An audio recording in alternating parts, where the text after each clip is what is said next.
Oh, hello.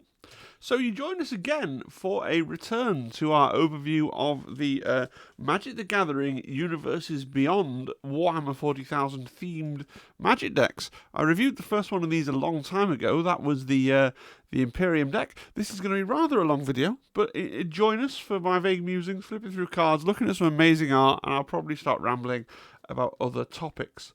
Now, I don't have, as you can see in the tiny palette cam, I've got the cards all out here ready to go. I don't have the entire deck in its original packaging to do an unboxing because it's been such a long time. And I have, in fact, already used the deck now because I've played with these cards. But I did save the little insert sheet that came with it because I really enjoyed reading this out last time on the last video. I think it's really cool that they've provided something like this. So we're going to start with this. So this is inside the packet usually. So it says, playing the deck Necron Dynasties. The Necron Dynasties endure eternally. These ancient beings forsook their fragile bodies of flesh millions of years ago, transferring their consciousnesses into mechanical forms of living metal that can rebuild from the most grievous damage. Use this ability to wear down your opponent's resistance, outlasting them until they have exhausted all of their resources, then crush them at your leisure. Many of the cards in this deck have the Unearth ability. You can unearth creatures from your graveyard to get one last attack and take advantage of powerful abilities that only work if the creature entered the battlefield from the graveyard. Finish off your opponents with huge creatures like the Catan or with legions of Necron warrior tokens. And it's really cool to give you that snippet because these may well be bought by somebody who hasn't played Magic the Gathering ever before, and it's really cool to give you an idea. Often people buy them and they'll play their first game before they've even looked at all the cards in the deck, so it gives you an idea of what you're looking at. And then it tells you what your commander, so Sartek the Silent King, who's the primary commander. With Sartek the Silent King as your commander, you'll always have access to resources. You can fill your hand with artifact creatures or vehicles. You can fill your graveyard with cards to unearth or big creatures to reanimate. Meanwhile, you can fly in to deal 3 damage every turn, which adds up over time. So this is Sartek the Silent King. He costs 1 mana of any type, plus 3 black mana. Legendary artifact creature Necron.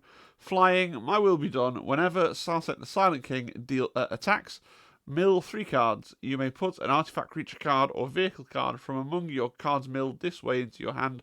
So milled in Magic just means to take things off your deck and to put them into your graveyard. And then we've got the secondary commander here, Imitate the Stormlord. If Imitate the Stormlord commands your deck, every time you unearth a card or otherwise remove an artifact card from your graveyard, you can create 2 Necron warrior tokens.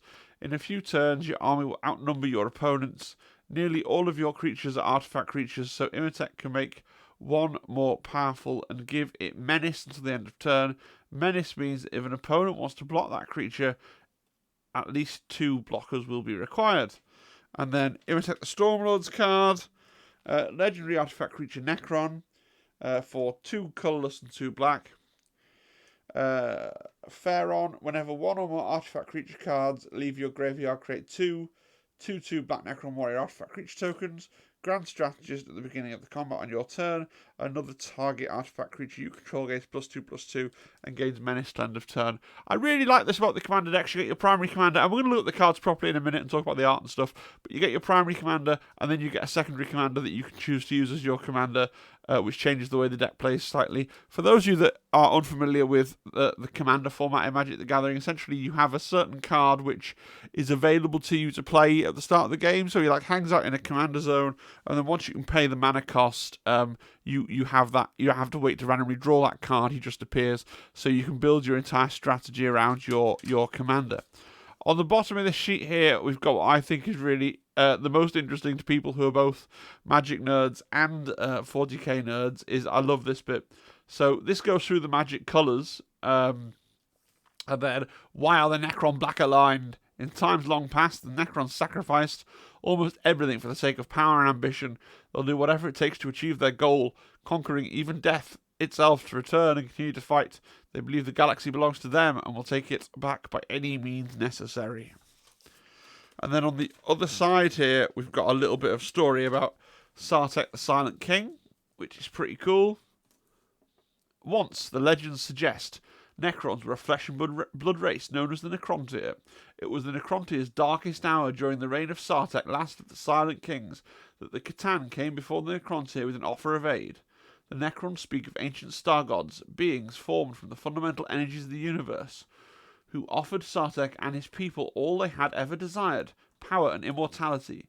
Sartek deliberated long, but in the end he accepted the offer. In so doing, he damned his entire race. Fragments of lore describe what followed. The process of biotransference that placed the minds of the Necrontyr into living metal bodies and transformed them into the Necrons. Few things in the galaxy possessed the mighty wisdom and sweeping vision of Sartek, last of the Silent Kings. During the nightmarish transition of biotransference, it was Sartek who emerged with the most powerful and advanced of all the bodies gifted to the newly fashioned Necrons. His mind remains more wholly his own than any amongst his people, for he was ever their ruler, and did not endure the perils of the Great Sleep or subsequent I know what the word means. It means to bring something back to life. Revivification. Is that revivification? That have driven so many Necrons mad. For this, Sartek suffers, as he has suffered ever since he realised the purgatory to which he consigned his people. Millennia has heaped upon millennia, and still the Silent King's guilt remains as jagged and bitter with him as once it was. The Silent King seeks nothing less than the final atonement for the fate to which he consigned his people, and none to be permitted to stand in his way. And then we get a shorter bit of story for the alternate commander, Imhotep the Stormlord. Nemesis Imhotep awoke on Mangadora, the crown world of the Sartek dynasty, to discover a world in anarchy. The Pharaon had perished during the Great Sleep. The nobles had fallen into civil war. Horrified at the waste of resources, Imhotep quickly built an army of his own and crushed the pretenders. He was crowned Pharaon of the Sartek dynasty. Under his rule, the dynasty has expanded to encompass hundreds of worlds. Imhotep is a master strategist with logically constructed contingencies and counter-synergies planned in meticulous detail. His flaw, is his egotistical need to demonstrate his dominance. Many times he captured an enemy commander only to release them to spread the word of Imhotep's superiority. That's pretty cool. I love that they've put this little leaflet in there. You know, if you're a Magic guy that doesn't know about 40k, you've got this side to kind of explain to you what's going on. And if you're a 40k guy that doesn't really know about Magic, you've got this kind to kind of give you an idea of what on earth is supposed to be going on with the cards that you've purchased. So I've hoarded that just for this video. That's probably going to go in the bin now. Let's look at what else that we would have got in our box. So the first little pile of goodies we're going to look at is here. Let me just try and adjust on the fly slightly. So we're gonna zoom because we want to look at magic cards. Magic cards are small, right? So you get a life a spinner. So that's this. The big numbers on one side, small numbers on the other, because in Commander, each player has 40 life. Very nice. And then, as we've seen before, you kind of get 2 copies of your primary Commander, Sartek the Silent King. So these are exactly the same text, okay? And we've read this text already before. Let's just take a minute to look at the art on this. Is gorgeous. Any one of these pieces of art you'd happily have as a painting in your house. Like if you like Necrons, like they're really, really good. I mean, you could zoom right into the, like there's so much more detail there than you can even see, right, with the naked eye. You know, if you've not held Magic cards before, this isn't just for the 40k set. Really, every single one is like a painting.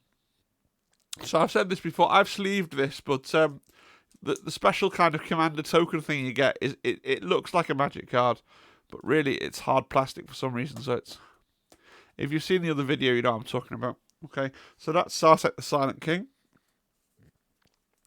Put that to one side. And then really quickly we're going to look at the tokens that you get. So tokens are generally things that can be created by your deck. So insect tokens, and then on the back of the insect token, you've got a warrior token. So warrior, token artifact creature Necron warrior, 2/2. Insect, token artifact creature insect flying 1/1. And then they're double-sided. So I think that they're all likely to be the same thing.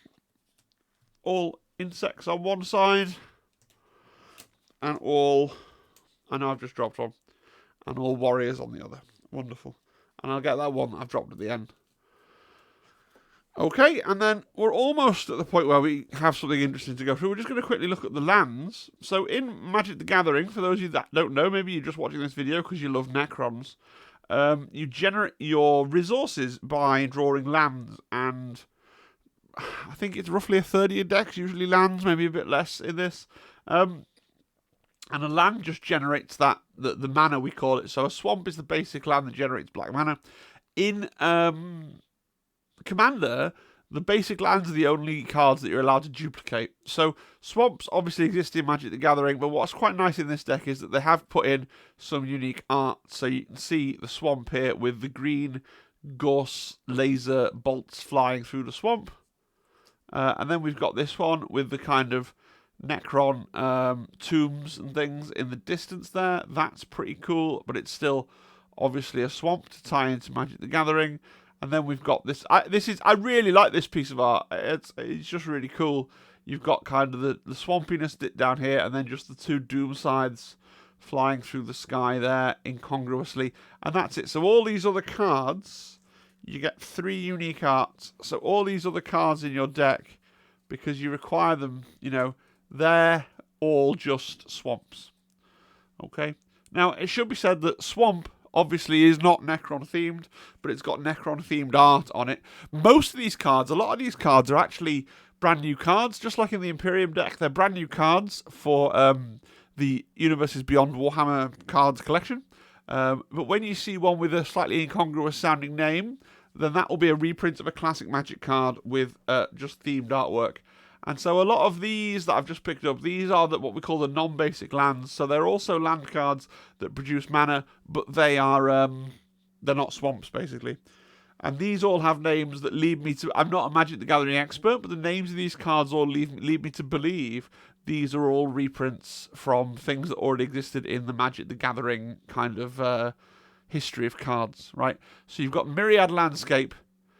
Enters the battlefield tapped. You can tap it to add a colourless. You can pay 2 and tap, sacrifice it to search your library for 2 basic land cards that share a land type and put them onto the battlefield tapped. So basically, you can use it to gain 1 mana, or you can pay 2 and tap it to get 2 swamps to kind of grow the amount of mana that you have out. We've got the Reliquary Tower, which is a land that generates a colourless mana, and then it has the added effect of you have no maximum hand size. I'm really sorry. No, that one didn't have any, but this has flavour text. I love the flavour text. Let the others bicker over their little worlds and stars.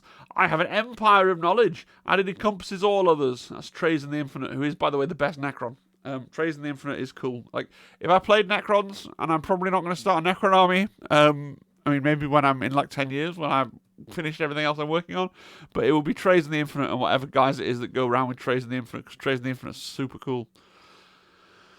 Desert of the Glorified. Again, I don't think this is a particularly Necron-themed name. It must be an existing card. Enters the battlefield tapped. Tap, add black. Cycling. 1 and a black to discard it and draw a new card. It's not particularly useful, but you don't lose anything compared with a swamp, right?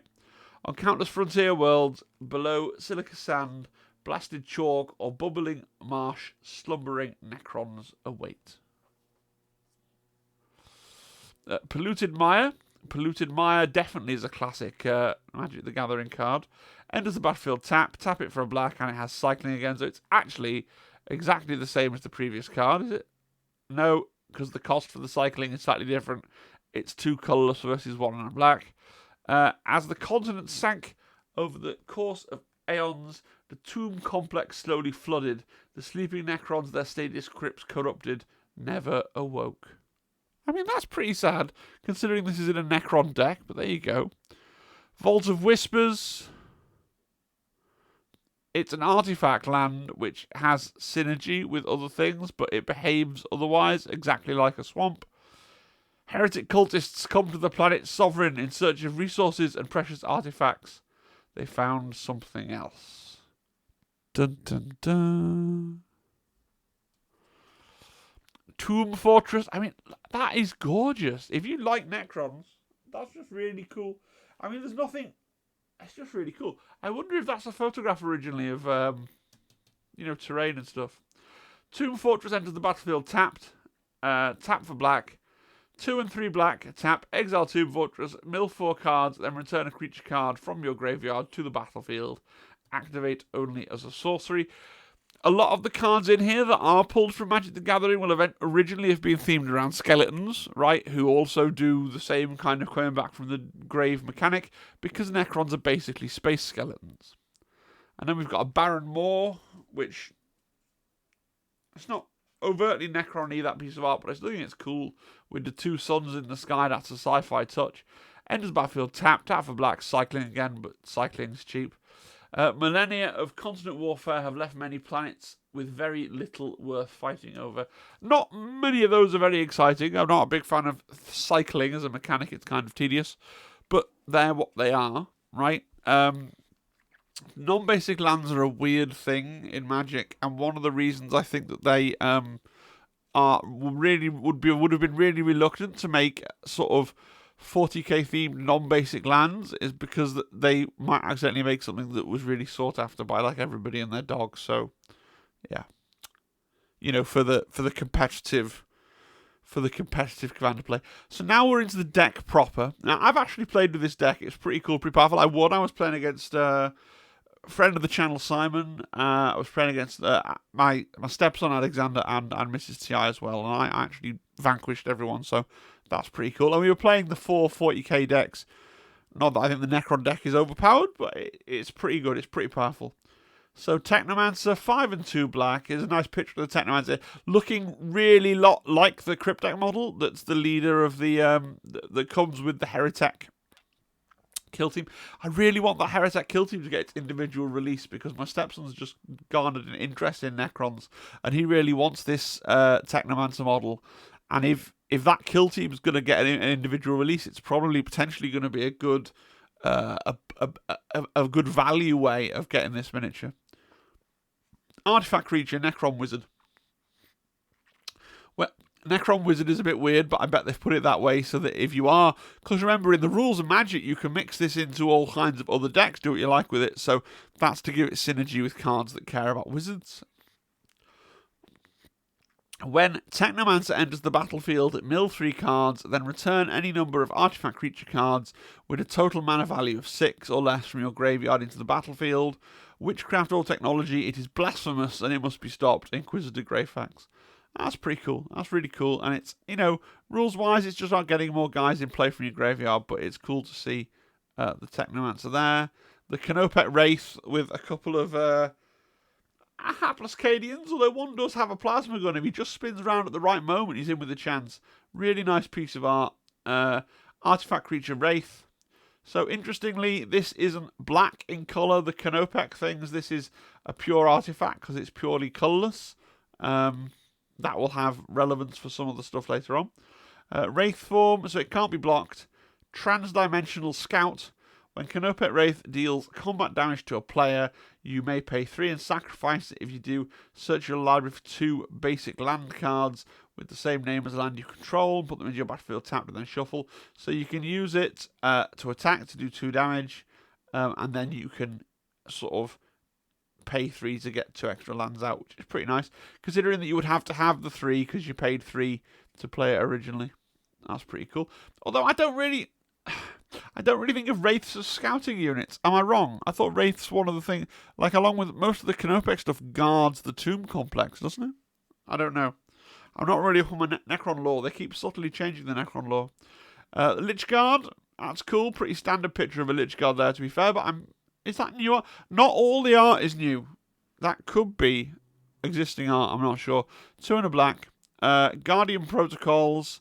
3 and a black, sacrifice Lich Guard, return all legendary creature cards from your graveyard into your hand. So if you've got legendary cards that have been killed, that your commanders, your big named guys, this can get them back.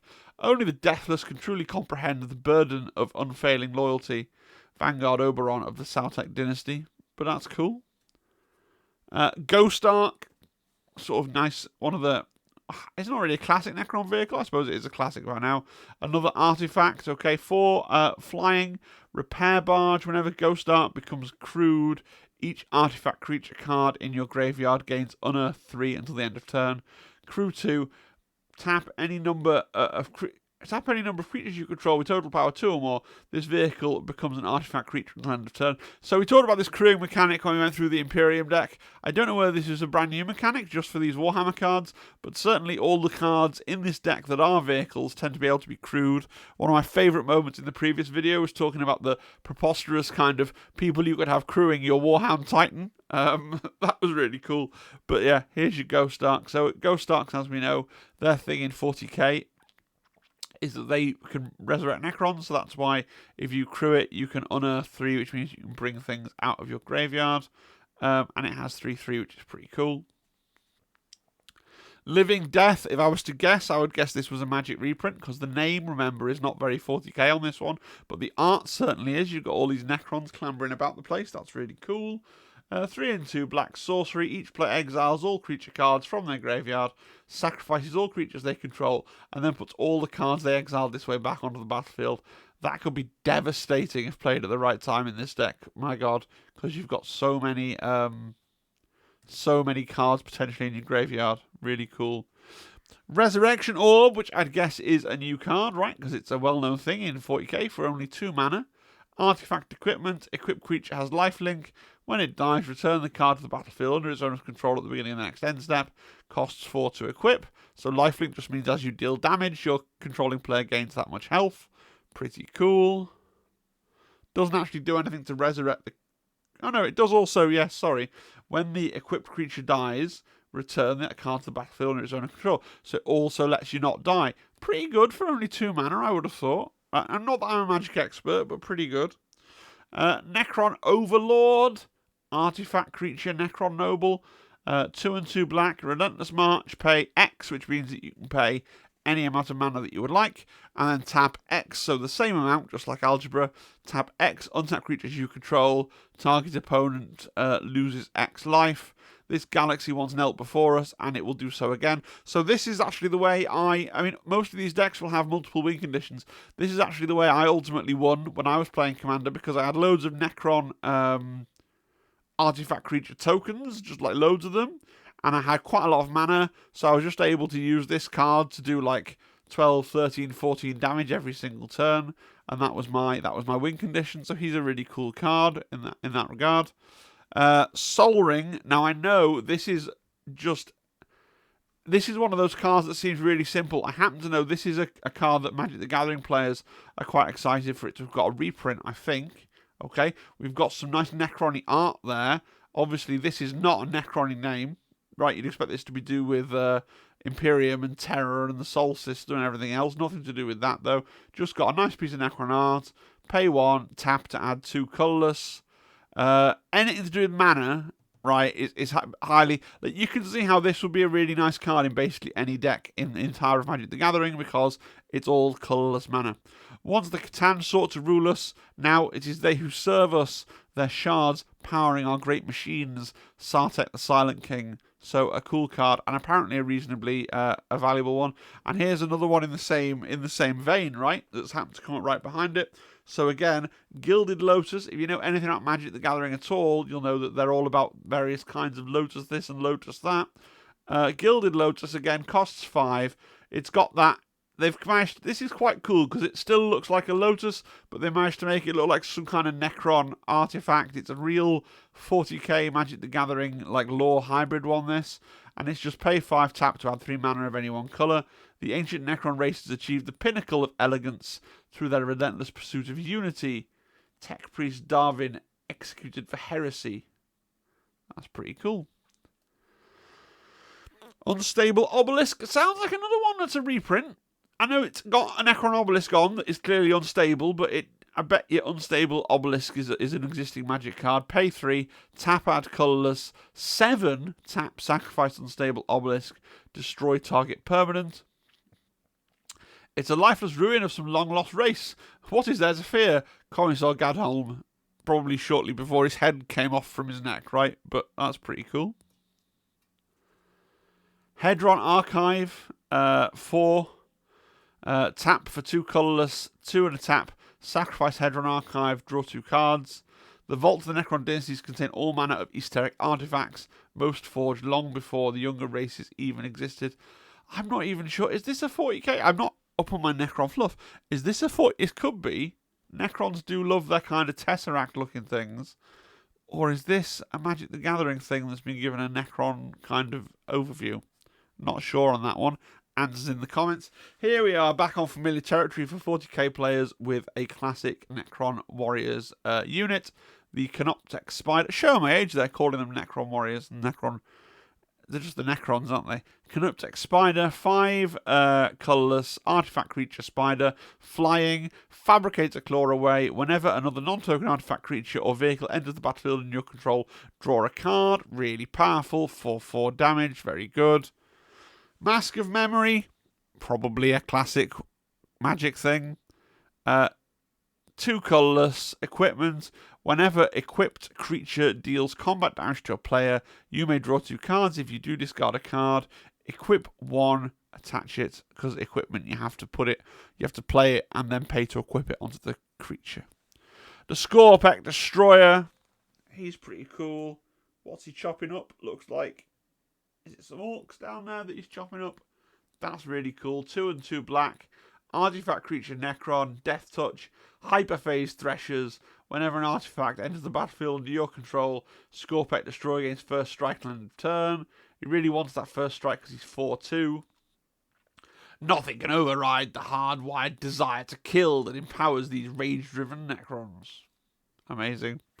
Biotransference, of course, the mechanism by which the Necrons were created. Interesting art there, very symbolic. 2 and 2 black. Creatures you control are artifacts in addition to their other types.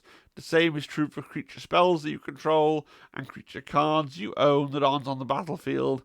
Whenever you cast an artifact spell, you lose 1 life and create a 2/2 black Necron Warrior artifact creature token. Weirdly, that first paragraph wouldn't do very much in this deck, I don't think, because creatures you control by and large are artifacts, and creature spells you control and creature cards you own that aren't on the battlefield. The same is true for creature spells you control and creature cards you own that aren't on the battlefield. Yes. But generally they're all artifacts in this deck anyway. In this deck it's this second bit that you are using it for. Whether that first paragraph means that this card is weirdly useful in some other Magic the Gathering circumstance, I don't know. But that amuses me, that somebody could be playing classic Magic the Gathering with like all dragons and elves and dwarves and Phyrexian face eaters, and then something from Warhammer IP comes up because it's cool for their deck. That'd be cool. I'm sure there are Magic diehards that love the Magic universe that don't think that's cool, but this is my YouTube channel, so I'll say what I like. Triarch Stalker, 3 and 2 black. Nice art. I like the downed Valkyrie or Vendetta there at the back as well. That's pretty cool. Artifact creature Necron, 4/5. Targeting relay at the beginning of combat on your turn. Choose an opponent. Remember that Commander is usually a multiplayer format, right? Creatures attacking that chosen player have menace. Scour this world of these impudent trespassers. Lord Thradukar of the Sekmar dynasty. That's pretty cool. Endless Atlas, which I feel sure is a classic Magic the Gathering card. Only 2 colourless mana artifact. Pay 2 and tap, draw a card. Activate only if you control 3 or more lands with the same name. While we slept, our inferiors infested the worlds that belong to us. Now we awaken once more. Sezrak the Silent King. That's pretty cool. Convergence of Dominion. 3 colourless artifact. Dynastic control node. As long as you control your commander, activated abilities in your graveyard cost 2 less to activate. This effect can't reduce the mana in that ability's activation cost to less than 1 mana. Translocation protocols, pay 3, tap and mill 3 cards. But of course remember that just putting things in your graveyard is useful in this deck because of how many other things that you've got that take things out of the graveyard. And again, judging by the name, it seems like this is another original Magic card that's just being given some Necron art. Here we have, though, a Scorpek Lord, very much a 40k themed card. 2 and a black, artifact creature, Necron Noble, with Menace. Command protocols to give all of the artifact creatures you control +1/+0 and Menace. That's amazing in this deck. That's really good. And on Earth, for 2 and a black, you can return the card from your graveyard to the battlefield. It gains haste and then exile it at the beginning of the next step. Or if it would leave the battlefield, unearth it only as a sorcery. A lot of text there to basically mean that you can bring it back from the dead to do something. And then after it's done that thing, it then goes into like a super graveyard from which you cannot bring it back. But really, come on, I know you probably some people watching this play Magic, but we're here to appreciate the amazing art, right? That's what I would get out of this video if I was watching it on somebody else's channel. It's just, it's the effort they put into all these cards. Really like the art on here. Scorpet Lord, that's a good one. Trays and the Infinite. 4 and 2 black, legendary artifact creature Necron, Death Touch, Prismatic Gallery. As long as Trays and the Infinite is on the battlefield, it has all activated abilities of all artifact cards in your graveyard. Right, this is really cool. And when I had this in my hand when I was playing with this deck, I didn't play it because I kind of couldn't be bothered. I kind of couldn't be bothered going through and explaining to all of my opponents, one of whom was 13, like, oh, well, now this card can do all these other various things in this order. But he's really cool. Like, I'm sure the diehard Magic players could find a place, unless there's already something else that does something similar. Like, that is a really cool ability. The Archivist of the Solomon's Galleries will not rest until every treasure in the galaxy is safely within his clutches. He's just such a collector. He's such a cool character. I think he's Games Workshop's kind of nod to their fans, right? Because he collects stuff and puts them in his cupboards. Darkness, probably a classic Magic card. For 1 black only, instant prevents all combat damage that will be dealt this turn. Certainly something that simplicity is a classic Magic card. By the physical laws of our universe, darkness is merely the absence of light. Necrons can harness the power of other dimensions where darkness is tangible and moldable. Canopec Tomb Sentinel. This is a cool little you don't see many of these anymore because it was a Forge World thing that doesn't necessarily gel with the Necrons, but he's got a card. Because I was thinking when I saw the Necron deck, like unlike the Imperium deck is pulling from like 5 different 40k armies, right? The Necron deck has only got the Necron Codex, so they're going to have a card for every little thing that you can imagine.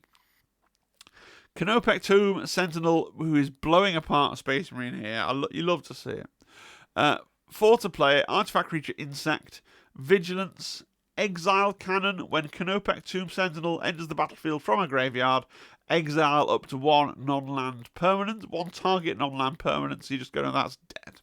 That's out. He's never coming back.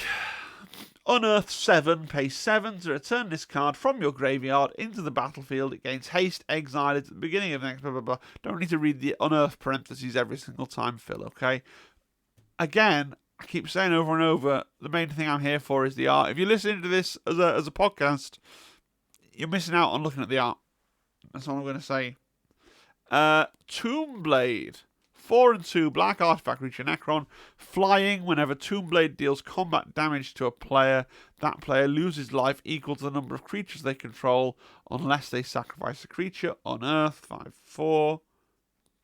Flayed one. 2 and a black artifact creature Necron. Lifelink, Flesh Flayer. When Flayed one enters the battlefield, mill 3 cards. Already explained Lifelink, which is good. Those suspected of carrying the Flayer curse are summarily banished, lest the corruption spread to other Necrons. Yeah, but they're still fighting your armies with you, don't they? Sculpting Steel. Feel sure this is a cheap artifact that does something pretty obvious. It's sure to be an already existing Magic card. But nevertheless, you may have Sculpting Steel enter the battlefield as a copy of any artifact on the battlefield. Pretty cool. Necrodermis, the living metal from which all Necrons are made, is endlessly adaptive. But if this was a new card, it would be called Necrodermis, right? Cranial Plating. Again, probably a repurposed Magic card. 2 colourless artifact equipment. Equipped creature gets +1/+0 for each artifact you control. Cost 2 black to attach Cranial Plating to target creature you control. Equipped for 1. The flesh of the Necrontyr is a memory so distant as to be nearly mythical. That's pretty cool. Mystic Forge. I keep saying it, but again, probably a pre-existing Magic card, right? A lot more. It feels like, it's a long time I did the review video of the previous deck. It feels like There's a lot more pre-existing cards in this one, and I guess that makes sense just because there's that much less source material, but the deck hangs together and works as a deck, and the Necron flavour still comes through in the art. Mystic Forge for 4 colourless artifact. You may look at the top card of your library at any time. You can cast artifact spells and colourless spells from the top of your library. And you can tap it and pay 1 life to exile the top card of your library. Fine.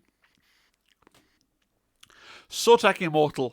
I mean, a really classic looking piece of artwork here. I wonder if that's recycled art. I feel like I recognise that from somewhere. 2 and a black, artifact creature Necron. Flash, elite troops. Enters the battlefield with a +1/+1 counter for each creature that's died this turn.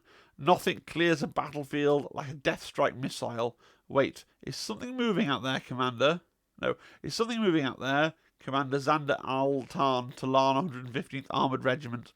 Yeah, gloating at your Death Strike missile only for the Necrons to pull themselves back together and reknit. That's pretty cool. Go for the Throat, another classic Magic card. I keep saying those words, but I think it's interesting. Instant 1 and a black, destroy target non-artifact creature. Pray that night is upon us, for if this twilight is the work of the Necrons, we're all dead men. Addressed by Lieutenant Krakos prior to the Blood Moon massacres. Well. And he's massacring a Marine as well. You love to see the Marines getting killed. Shard of the Nightbringer. Creature, Catan, 5 and 3 black. Flying, drain life.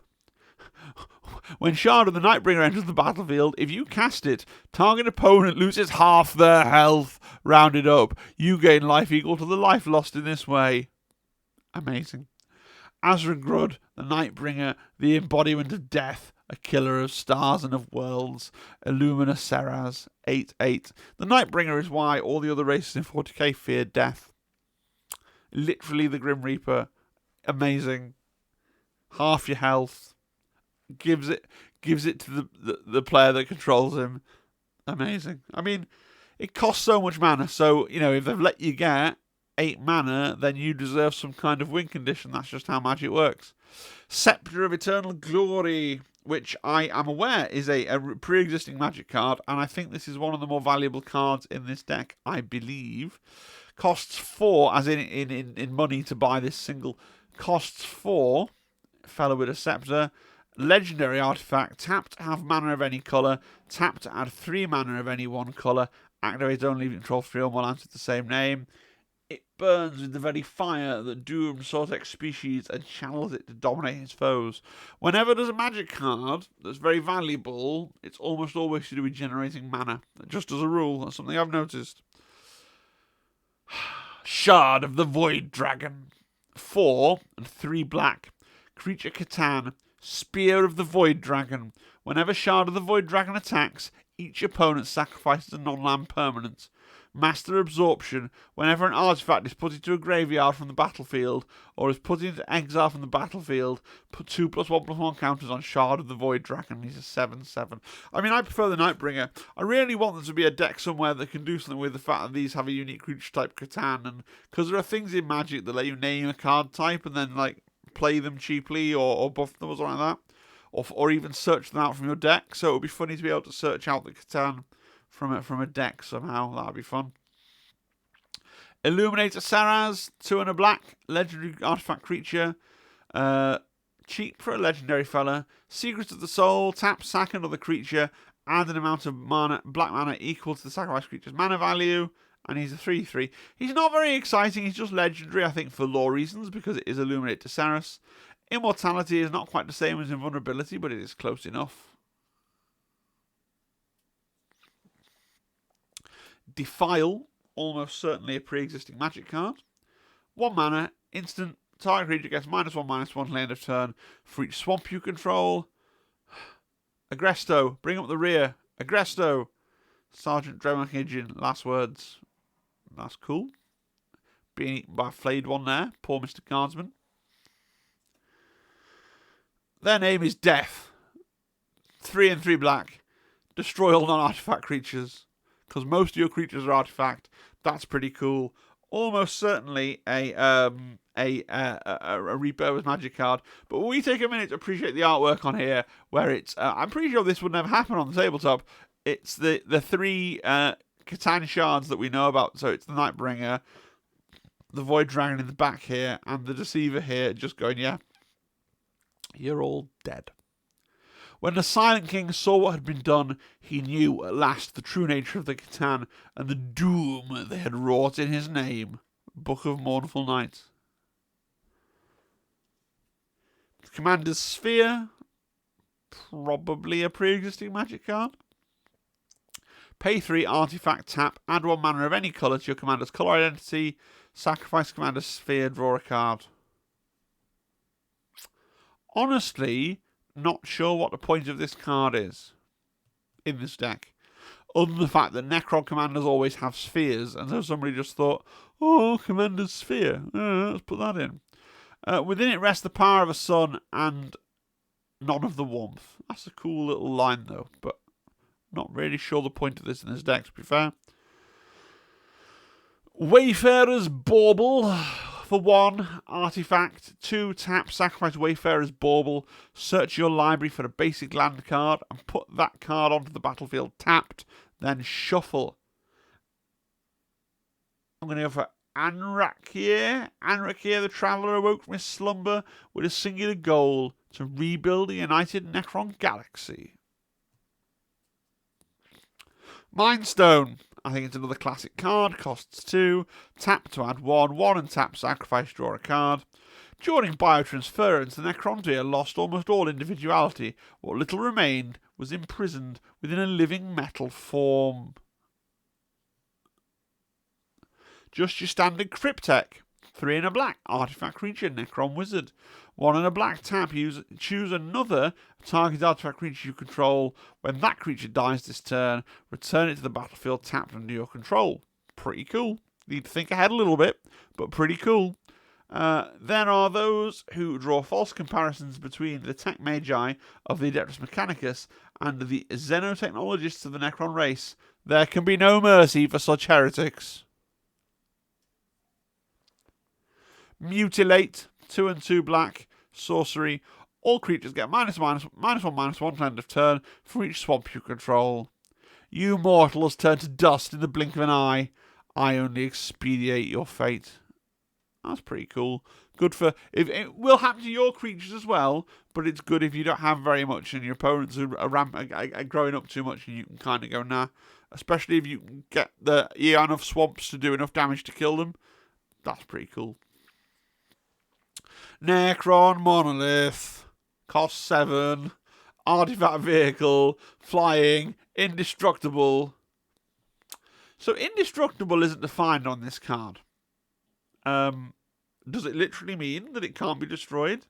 Like, this is the one annoying thing about these products as Magic cards. Magic is super inconsistent. Like, you can see here it's defined crew again with the parentheses. Magic is super inconsistent as to when it feels like defining things or not. So you'd have to get your phone out and be like, indestructible in Magic, what does that mean?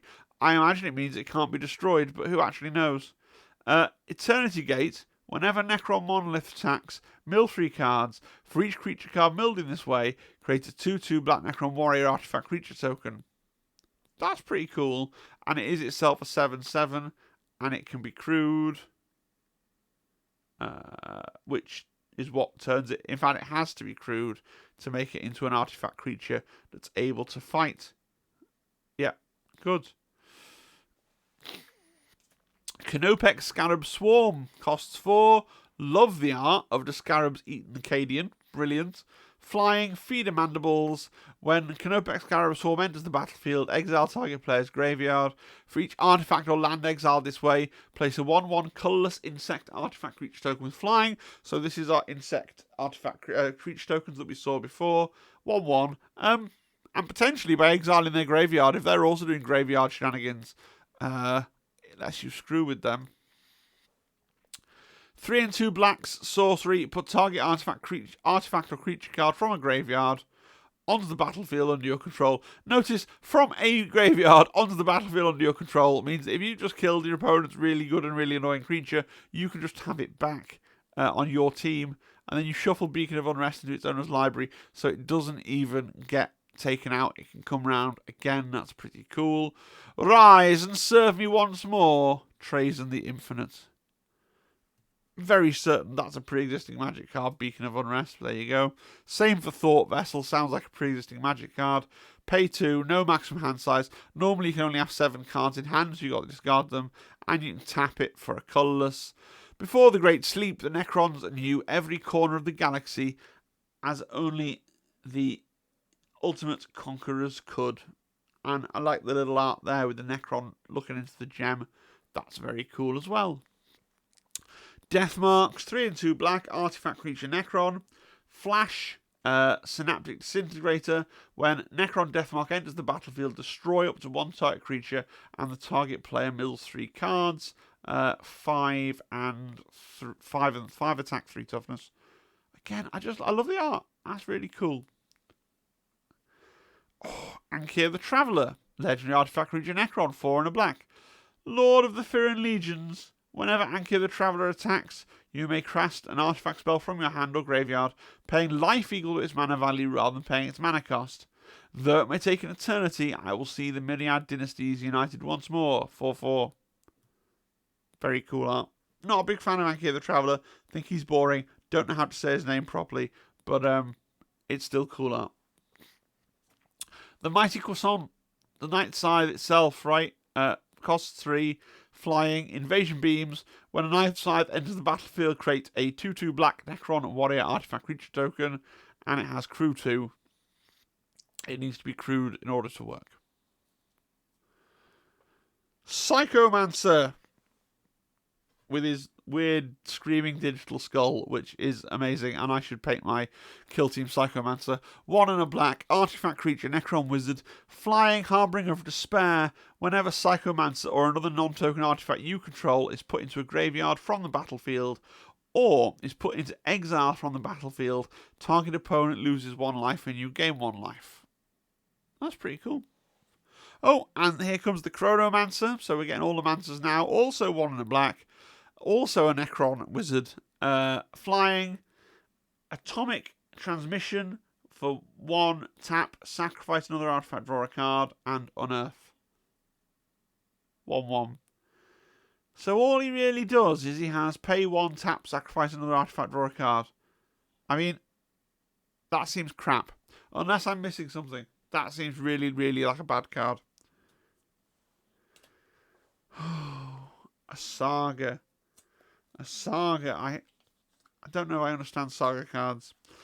Let's have a look at it. So, War in Heaven. So it's 3 and 3 black. As this Saga enters and after your draw step, add a lore counter, sacrifice after 3. So basically, the first time it enters and you draw, and then you add a lore counter, and then you immediately draw 3 cards and lose 3 life. Then the next turn you mill 3 cards, and then if it's still alive in the 3rd turn, you choose up to 3 target creature cards with total mana value 8 or less in your graveyard and return each of them to the battlefield with a Necrodermis counter on it. They're artifacts in addition to their other types. I don't really know what you do with the Necrodermis counters. I don't know if it's going to tell. We've not got that many cards left, folks. I don't know what you do with the Necrodermis counters, but that's the War in Heaven. So a Saga is like an enchantment that does things over time. That's pretty cool. Triarch Praetorian. 1 and a black. Nice art. Looks like he's flying, though. Oh, he does have flying. Triarch Praetorians fly in 40k. Is that a thing? I didn't think they could fly. Oh, well. Dynastic Codes. When a Triarch Praetorian enters the battlefield from the graveyard, you draw 2 cards and lose 2 life. Meh. Unearth. Meh. 2/1. Meh. Meh. Out of the Tombs. I mean, almost certainly a classic Magic card, but very cool looking art. 2 and a black. Enchantment. At the beginning of your upkeep, put two con counters? Eon counters. Eon counters on Out of the Tombs. Then mill cards equal to the number of Eon counters on it. If you would draw a card where your library has no cards in it, instead return a creature card from your graveyard to the battlefield. If you can't lose the games. It's pretty cool if you accidentally milled too far down your deck and everything's in your graveyard, and then you presumably have this and you can play it to keep yourself in the game, because normally in Magic, for those of you who don't know, in your draw step, if you're unable to draw because you've used all your cards, you just lose, I'm pretty sure. Arcane Signet sounds like a pre-existing thing. Pay 2, tap, add 1 mana of any colour to any colour in your commander's colour identity. Cool, so you get a free mana. Awesome. Plasmancer, 2 and 2 black, artifact creature Necron wizard. So this finishes our trio, our quad of all the cryptex, right? Flying, Dynastic Advisor. When Plasmancer enters the battlefield, search your library for a basic swamp card and reveal it and put it into your hand and shuffle. Not that exciting. Masters of Dimensional Dominance, Singularity Manipulation, and countless other technologies. Plasmancers are terrifying to behold. A 3/3 that gets you in a swamp is not that terrifying.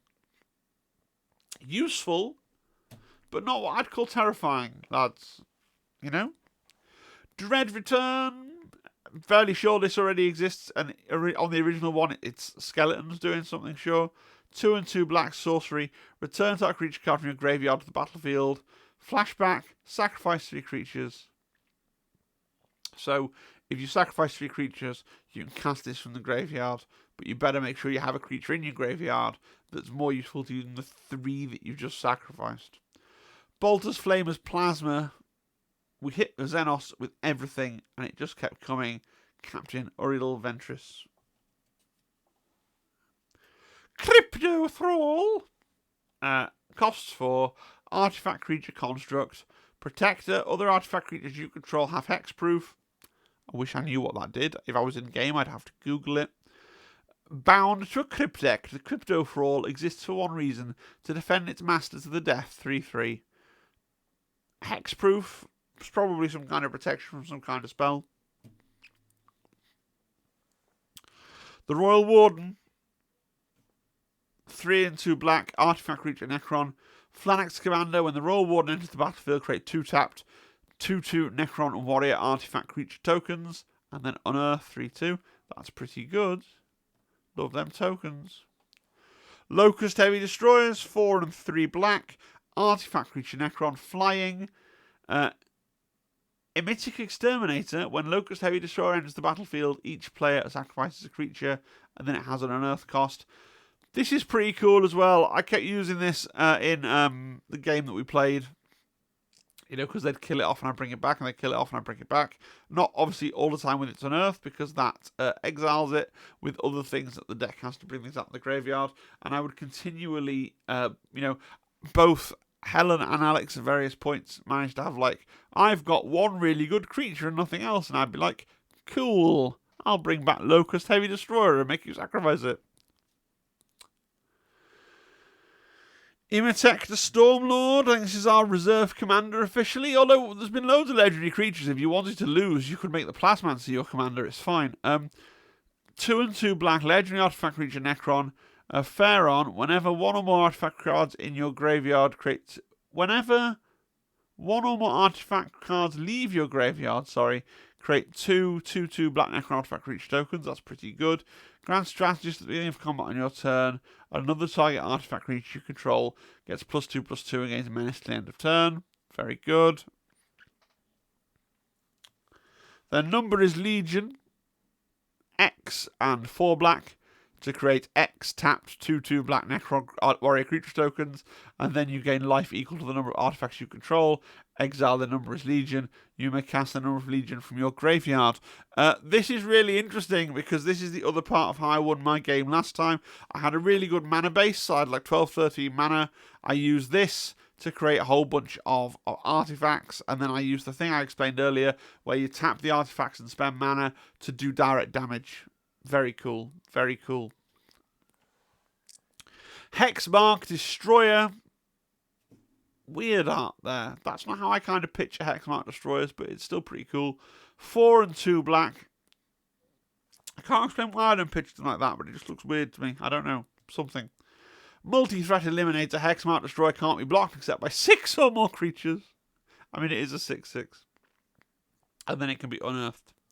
That's pretty cool. And the last card we're going to talk about, Caged Sun. Cast for 6, enters the battlefield, choose a colour. Creatures you control the chosen colour get +1/+1 whenever a land's ability causes you to add 1 or more mana to of the chosen colour. Select 1 additional mana of that colour. I mean, that's just really good. Right? Because that last ability will be really good by itself. And then this ability is also really good. This is just really good, especially in a mono deck like this one. I bet this is a popular card for people to insert. You know, it's probably quite an expensive card there as well. So that's the Necron deck. I was kind of skeptical that the Necron deck would be good and interesting, just because, like I said before, with the Imperium deck, you've got all the named characters and all the units to pick from like 4 or 5 different codexes. The Necron deck is just one codex, but you know, it feels like maybe there's more recycled generic Magic cards in there, just because the theme of Necrons meshes so nicely with what they usually do with their undead characters. But yeah, I enjoy playing with it. I think it's a great little project. There's 2 more of these decks that I might go through at some point in the future. When I don't know how much people love this video. Like, I don't know how popular, honestly, it's going to be. It is almost an hour long of a man basically reading out cards and showing you the full art. But if you don't want to pay for them and you don't want to own them, or you miss the boat on them, this is the only way that you're going to see them. So you've got that option open to you. I will get through the 2 decks at some point, because we are now in a slow period for kill team releases.